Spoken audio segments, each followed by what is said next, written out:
Muito bem, pessoal, bom dia, né? Estamos aqui de volta com as aulas de Processo Civil 3. É uma satisfação muito grande estar com vocês nessa manhã aqui.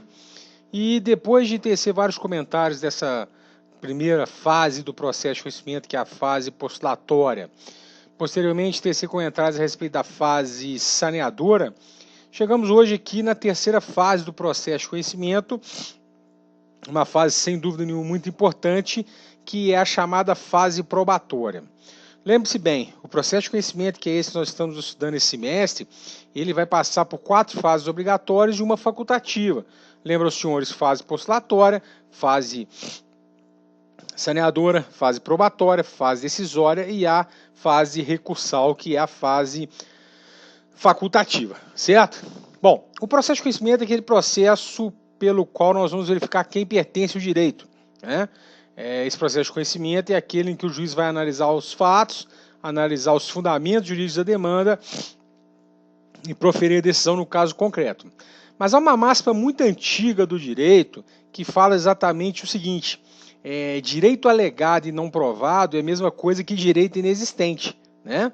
É uma coisa muito interessante, porque não adianta você estar em juízo, é necessário você estar em juízo e fazer prova daqueles fatos que você traz em juízo. Não raras às vezes o camarada chega lá para mim no meu escritório, por exemplo, me conta aquela história que você sabe que é uma história verdadeira, que você sabe que é uma história cercada de veracidade, mas aí você vira para o camarada e fala assim: meu amigo, quais as provas que você tem para comprovar todo esse seu alegado? Aí o camarada vira e fala: eu não tenho. Bom, se ele não tem como provar o seu alegado, o alegado por ele, melhor dizendo, não há que estar em juízo. Por quê? Porque não adianta estar em juízo, você tem que comprovar o que está em juízo. Vou lhe dar até um exemplo, né? Uma grande particularidade da Lei Maria da Penha é exatamente a inversão do ônus da prova. Porque a violência doméstica, comumente falando, ela acontece na intimidade, dentro de 4 paredes, onde fica possível para a mulher demonstrar que foi vítima daquela violência por parte do marido, companheiro, ou seja, por parte do homem. Então o legislador optou naquele caso em concreto em inverter o ônus da prova para permitir o que? Uma flexibilização nesse tipo de situação. Mas fora isso, o ônus da prova vai sempre caber ao autor, como nós vamos ver no decorrer da aula de hoje. Então eu gostaria de chamar a atenção para vocês que essa fase probatória é exatamente a fase do processo de conhecimento, onde nós vamos ter que identificar a comprovação do direito alegado por aquela parte. E é bacana porque nós vamos ver no decorrer dessa aula de hoje que vários são os meios de prova em direito admitidos, né? Mas a questão é: todos os meios de prova vão ser admitidos.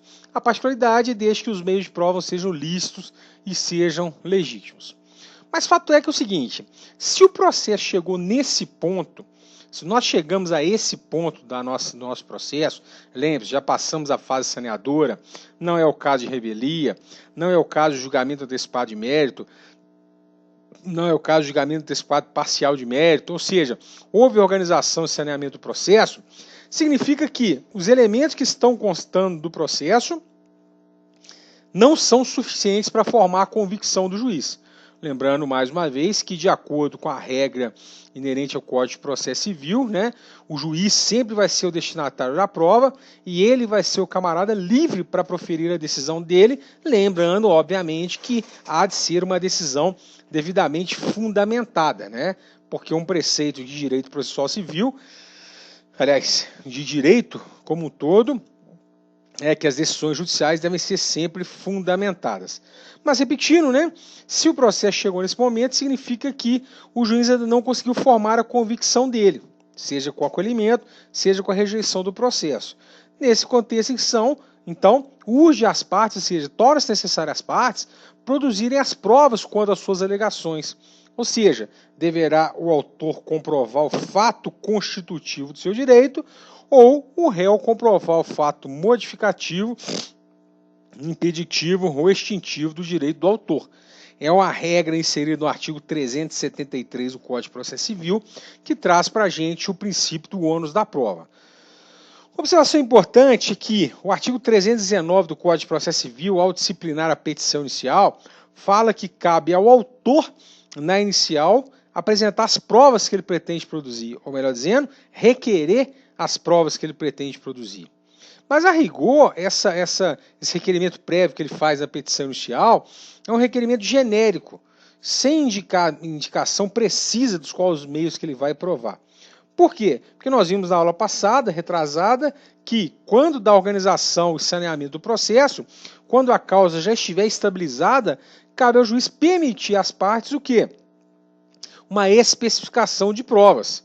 Ora, lembre-se, quando eu entrei com a ação, ou seja, quando o autor propôs uma ação judicial, ele não sabe quais serão as alegações do réu. Ora, se ele não sabe quais são as alegações do réu, ele não sabe quais provas ele vai precisar, quais provas serão necessárias para formar o convencimento do juiz, quais provas serão necessárias para desconstituir as alegações do réu. Razão pela qual vamos ter um momento adequado para se especificar provas. Mas fato é que, se houver uma pergunta para você no ponto de vista macro, você pode responder que os meios de prova que você pretende produzir devem estar traçados na petição inicial ou na contestação. E a especificação de provas vai acontecer posteriormente ao término da organização e saneamento do processo, conforme também vimos nas aulas pretéritas, melhor dizendo. Gente, olha, o juiz lá no 348, parte final, e também de acordo com as regras inerentes ao artigo 139, pode e deve determinar o juiz as partes que especifiquem as provas que eles pretendem produzir. Mas fato é que somente após fixar os pontos controvertidos é que o juiz pode determinar a realização das provas. Olha mais uma vez aquilo que eu bati muito nas aulas pretéritas, a questão do juiz identificar onde se encontra a controvérsia daquele processo. Só depois de fixar esses pontos controvertidos, só depois de estabilizar-se a causa, organizar, sanear o processo, ou como eu falei, fazer, determinar, designar, realizar o despacho saneador, é que o juiz vai determinar a realização das provas pelas partes. Chama atenção mais uma vez que a regra é a do artigo 373 do Código de Processo Civil, no que tange ao ônus da prova, nós vamos falar isso mais à frente. De acordo com o artigo 370, 370 também do Código de Processo Civil, cabe ao juiz determinar a realização das partes, a realização das provas. Ele vai determinar a realização dessas provas de ofício ou a requerimento da parte. Então, é muito importante a gente entender que o juiz é o destinatário da prova, razão pela qual cabe ao juiz deferir as provas e indeferir as provas inúteis e desnecessárias. É uma regra muito interessante do artigo 370 do Código de Processo Civil. Rafael, o autor tem direito constitucional ou objetivo de realizar a prova? Bom, ele tem o direito constitucional de realizar a prova no ponto de vista de requerer. Por quê? Porque como o juiz é o destinatário da prova, ele pode simplesmente indeferir a realização das provas inúteis, das provas desnecessárias, sempre fazendo-o de forma fundamentada. Então, se aquela prova for inútil, se aquela prova for protelatória, se aquela prova for desnecessária, o juiz que vai indeferir a realização daquela prova. É direito, melhor dizendo, é dever do juiz indeferir a realização de provas desnecessárias e provas totalmente inúteis para o contexto do processo. Há uma máxima muito antiga também falando que o que não está nos autos não está no mundo. De fato, o juiz vai julgar de acordo com a verdade que está nos autos, embora chamamos de verdade real, é a verdade que encontra-se no processo, encontra-se nos autos. Então é muito importante você, numa relação jurídica ou processual, fazer a prova dos fatos alegados por você, já que será através dessas provas que o juiz vai fixar o convencimento dele e, eventualmente, proferir a decisão de mérito, a decisão que se busca com aquela pretensão perante o Poder Judiciário. Chamo a atenção dos senhores mais uma vez que a parte tem o direito subjetivo de estar em juízo. E uma vez que a parte estiver em juízo, cabe à parte municiar o juiz na condução do processo. Mesmo porque, repito pela 10ª vez na aula de hoje, a prova tem como escopo formar o convencimento do juiz. E é por isso que nós temos no Código de Processo Civil vários meios de prova, como prova testemunhal, prova documental, prova pericial, inspeção judicial, ata notarial, exibição de coisa, exibição de documento, ou seja, todas essas provas são necessárias para formar o livre conhecimento do juiz. Por quê? Porque o artigo 371, que na minha opinião é um dos artigos mais importantes do Código de Processo Civil, fala para a gente exatamente do livre conhecimento motivado. Fala ele assim: o juiz apreciará a prova constante dos autos, independentemente do sujeito que a tiver promovido, e indicará na decisão as razões da formação do seu convencimento. Ô meu amigo, minha amiga, deixa eu falar uma coisa para você. Estamos diante aqui do famoso princípio da livre persuasão racional. O juiz deve e tem o dever de apreciar livremente a prova constante dos autos. Ele pode decidir de acordo com a sua convicção, mas fato é que deverá ele fundamentar a sua decisão. Essa é a particularidade. Uma decisão não fundamentada, ela vai de encontro a esse artigo e também o artigo 93 da Constituição Federal, que estabelece que todas as decisões devem ser fundamentadas, sob pena de nulidade absoluta. Decisão proferida e não fundamentada é sinônimo de insegurança jurídica, sinônimo de ofensa à segurança jurídica. Então o juiz tem que fundamentar.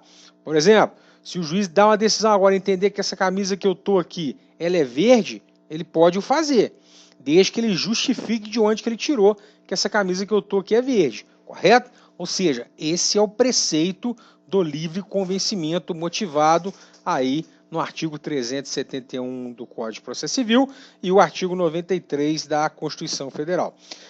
Fato é que, para a formação da convicção do juiz, eu já falei aqui, mas eu repito, a lei prevê que todos os meios de prova em direito são admitidos. Então eu posso utilizar de qualquer meio de prova em direito admitido, desde que a prova seja ilícita e moralmente legítima. Nós temos vários exemplos de meio de prova, tem a documento, tem a ata notarial, vamos falar dela mais à frente, né? Aliás, o artigo 369 em diante vai falar disso aí. Quando a gente fala de prova, me permita abrir um parênteses aqui na nossa aula rapidinho, até antecipando um pouquinho. Você vê, nós temos uma situação muito interessante aí a ser analisada pelo Supremo Tribunal Federal, que é aquela questão envolvendo as gravações de conversas entre o então juiz federal Sérgio Moro com os procuradores da República da Lava Jato, né? Você se lembra que foi feita uma quebra do sigilo telefônico lá do então juiz Sérgio Moro pelo site Intercept, e lá verificou-se várias tratativas, por que não dizer combinações entre o Judiciário e o Ministério Público em detrimento do então presidente Lula. Observem bem, não estou aqui nem defendendo nem criticando ninguém, mas pelo menos ao que consta isso que está acontecendo, né? Você tem lá uma total disparidade de armas. Nós sabemos que um dos preceitos de processo civil também é a paridade de armas, embora lá seja processo criminal, onde você tem lá o juiz em suposto negociata, conluio com o Ministério Público em detrimento do presidente Lula lá. A pergunta que se faz agora é: essa prova que foi obtida de forma ilícita será uma prova hábil para auxiliar o juiz no julgamento da causa em que o então presidente Lula tenta cancelar, anular as decisões nas quais ele foi condenado? Pergunta muito interessante que não quer calar. Por que é uma pergunta interessante que não quer calar? Exatamente pelo fato de que o nosso Código de Processo Civil preza pela prova lícita e moralmente legítima. Nós falamos que a prova é lícita, é aquela que é prevista no direito, ou seja, é a prova que capaz de formar o convencimento do juiz. E moralmente legítima quer dizer no meio de se conseguir aquela prova. Historicamente falando, nós temos que a gravação telefônica, o grampo telefônico, é uma prova ilícita. Mas nós vamos ter que confrontar agora a prova ilícita com meio de comprovar o fato constitutivo do direito de uma pessoa com a questão relacionada a inobservância do meio legal para se chegar nessa prova. Então essa decisão aí que está para ser tomada a qualquer momento pelo Supremo Tribunal Federal, embora não seja em processo cível, é uma decisão muito interessante para nós no contexto que seja prova lícita, prova ilícita ou prova moralmente legítima, como eu apontei para vocês minutos atrás. Mas o fato é que todos os meios de prova de direito são admitidos. Eu poderia perguntar para vocês aqui, gente, vamos supor que você foi procurado no seu escritório para fazer a defesa de um cliente seu e o cliente, se perguntou para o cliente quais as provas que ele tem para auxiliar na feitura da defesa, ele vira, olha, a única prova que eu tenho é uma carta psicografada. Eu recebi essa psicografia aqui, que é a prova que eu tenho aí para comprovar o que eu estou alegando em juízo. A pergunta que eu lhe faço é, a psicografia seria uma prova hábil para formar o convencimento do juiz? A resposta é simples. Ora, se o juiz entender que aquilo é uma prova lícita, por que não? Né? Se você bater no site Google hoje aí, psicografia como meio de prova, você vai ver que teve casos até no direito penal, onde o camarada foi acusado, o júri entendeu que o cara é inocente, em virtude de uma carta psicografada lida lá na sessão do júri. Tá certo? É óbvio que era uma carta lá assinada pelo Chico Xavier, mas houve esse precedente no Brasil. O juiz da segunda vara do Juizado Especial aqui de Barbacena, eu já falei dele na aula passada, o doutor Augusto, né? Repito, um juiz tecnicamente falando muito bom, ele colocou no livro, ele fez um livro falando de psicografia como meio de prova, onde ele defende que a psicografia é um meio eficaz, é um meio idôneo de se comprovar algum fato em juízo, lembrando, obviamente, que vai caber sempre ao advogado, nesse ofício dele de tentar convencer o juiz, de demonstrar a legitimidade e a licitude daquele meio de prova como forma de formar o convencimento do juiz. Agora, ainda nesse contexto inicial de fase probatória, que é o momento que nós chegamos aqui na nossa aula, eu gostaria de chamar a atenção para os senhores de algumas outras particularidades aqui no âmbito da fase probatória do Código de Processo Civil. Bom, a primeira delas é muito contundente e talvez seja o artigo mais importante para nós no âmbito da fase probatória, que é aquele que diz respeito à questão do ônus da prova. Prestem bastante atenção, toda vez que você vier em juízo, toda vez que você estiver em juízo, você traz implícito um ônus. Seja você o autor, seja você réu. Há sempre um ônus para aquele camarada que estiver em juízo. E esse ônus da prova previsto no artigo 373, ele é um delimitador, vamos colocar assim, de obrigação das partes como forma de se chegar à tutela jurisdicional pretendida. É o que nós chamamos de ônus da prova. Aliás, eu vou até encerrar aqui e volto já no outro vídeo, só um minuto.